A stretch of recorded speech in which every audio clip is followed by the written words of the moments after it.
ce que nous avons fait, nous, en Algérie, vous savez, chaque année en France, on commémore ce qui s'est passé au Radour-sur-Glane, c'est-à-dire le massacre, vous comparez ça le massacre de tout un village. Mais on en a fait des centaines, nous, en Algérie. Est-ce qu'on en a conscience? Sur le plateau de RTL, Jean-Michel Apathy a expliqué que les Français en Algérie s'étaient comportés comme des nazis, notamment en évoquant plusieurs épisodes d'Oradour-sur-Glane. Que pensez-vous de cette comparaison historique? Ce qui suscite toujours énormément d'émotions, c'est que le public et les Français ignorent complètement l'histoire de l'Algérie. En réalité, donc, la conquête de l'Algérie, ça a été un événement, c'est en gros 1830-1870.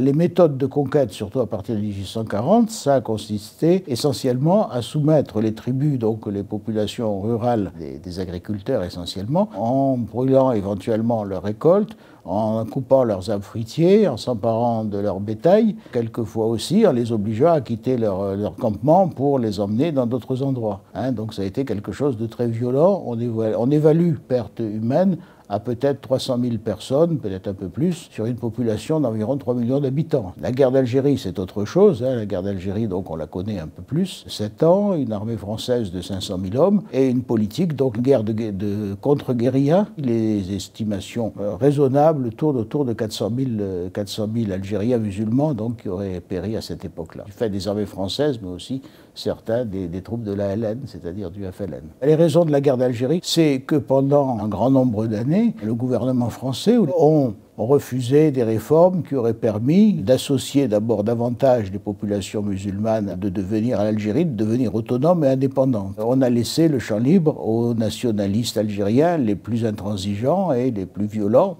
Et la seule réponse qu'on a trouvée lorsque la guerre a éclaté, ça a été aussi la répression et l'idée que l'Algérie ne devait pas sortir de la République. Et c'est seulement à partir de 1959 que le général de Gaulle a évoqué cette possibilité. Pour la conquête de l'Algérie, surtout à partir de 1840, la comparaison avec le nazisme, c'est quelque chose, d'abord d'anachronique, ce que les historiens n'aiment pas beaucoup, mais surtout que l'idéologie, par exemple, qui menait l'armée française n'était pas du tout une idéologie nazie. C'est-à-dire qu'il n'y avait pas cette idéologie raciale, de supériorité de la race européenne. Au contraire, Bugeaud et dans l'ensemble de ses officiers avaient une certaine estime pour la résistance, d'ailleurs, de ces gens. Ils ne les considéraient pas avec mépris. Et leur but, ça n'était pas de les exterminer, c'était plutôt d'essayer, alors évidemment avec toute l'ambiguïté de la guerre coloniale, de les amener à se soumettre en imaginant que cette soumission allait leur permettre la prospérité et le progrès. Ces méthodes qu'il ne s'agit pas d'approuver étaient des méthodes qui étaient considérées comme acceptables à l'époque, dans un contexte de guerre. Il faut savoir aussi que cette façon de combattre, qui était extrêmement violente et qui était sans pitié,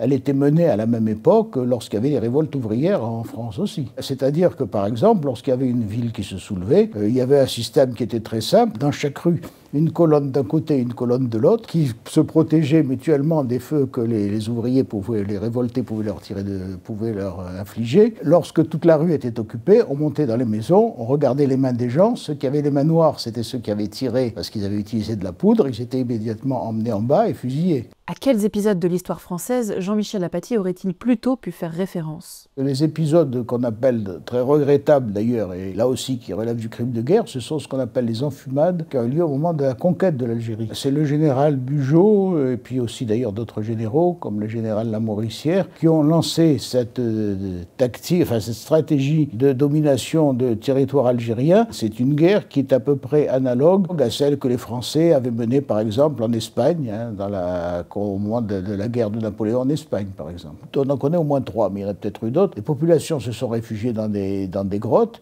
où elles étaient inaccessibles, et plutôt que de rester devant et d'attendre que les gens se soumettent, les généraux qui commandaient ont préjugé plus intelligents, si l'on peut dire. Alors, dans un cas, d'allumer des fagots à l'entrée, ce qui a fait que les gens ont été asphyxiés. Dans un autre cas, de carrément dynamiter l'entrée pour que les gens ne puissent plus sortir. Et il ne faut pas ignorer ce type d'événements qui sont pas des détails, mais ça n'est pas un exemple de génocide, parce que, on n'a pas appliqué ces méthodes, d'abord de manière systématique, on n'a pas fait des systèmes de fours crématoires, et on n'a pas voulu exterminer toute la population algérienne avec ce type de méthode, si vous voulez. Il y a des méthodes de colonisation qui ont été beaucoup plus brutales. L'exemple de génocide qu'on connaît très bien, ça a été celui de l'Allemagne dans la région donc, de l'actuelle Namibie, par exemple. Au début des années 1900. Là, il y a eu vraiment des ordres génocidaires. Est-ce qu'il y a eu une volonté génocidaire du gouvernement français? Non, le gouvernement français n'a jamais voulu exterminer exterminer les Algériens. Il explique également les tensions entre la France et l'Algérie par notre passé colonial. Que pensez-vous de cette thèse ?